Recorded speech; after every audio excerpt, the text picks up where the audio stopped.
আসসালামু আলাইকুম রহমতুল্লাহ। গিয়েছিলাম কক্সবাজারে, আসার পথে কালুঘাট চট্টগ্রাম তালকেন্দ্র যে ফেরিঘাটটি আছে, অসাধারণ একটি দৃশ্য দেখলাম। আমার সম্ভবত এটা কর্ণফুলী নদী।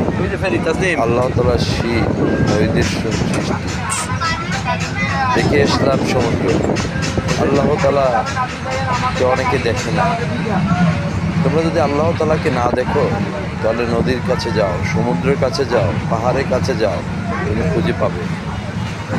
এই অথই নদী কে তৈরি করেছেন, কে নিয়ন্ত্রণ করেন, একটু চিন্তা করে দেখো তো। এই বাতাস, এই বৃষ্টি, এই ঝড় কে নিয়ন্ত্রণ করে? কোনো একটি কাজ কোনো মাধ্যম ছাড়া হয় না। তাহলে এইগুলো কে নিয়ন্ত্রণ করে? তোমার মনে কি বিশ্বাস হয় না? দুনিয়াতে একজন আছেন খোদা, যে আমাদেরকে দুনিয়াতে পাঠিয়েছেন শুধুই তার ইবাদত করার জন্য। আমরা আল্লাহ তাআলার কাছে শুকরিয়া আদায় করি। রব্বুল আলামিন আমাদের মানুষকে দুনিয়াতে পাঠিয়েছেন, অনেককে বিকলাঙ্গ হিসেবে পাঠিয়েছেন। আপনি যাকে বিকলাঙ্গ মনে করছেন তাকে বিকলাঙ্গ দিয়েছেন, যাকে সুস্থ মনে করেছেন তাকে সুস্থ দিয়েছেন। যারা আমরা সুস্থতা হিসেবে দুনিয়া এসেছি, সবাই বলে শুকুর আলহামদুলিল্লাহ। আলহামদুলিল্লাহ, যেভাবে আমাদের সুস্থতা রেখেছেন, শুকুর আলহামদুলিল্লাহ।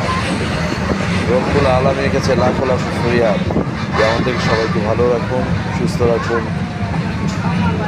আল্লাহ হাফেজ।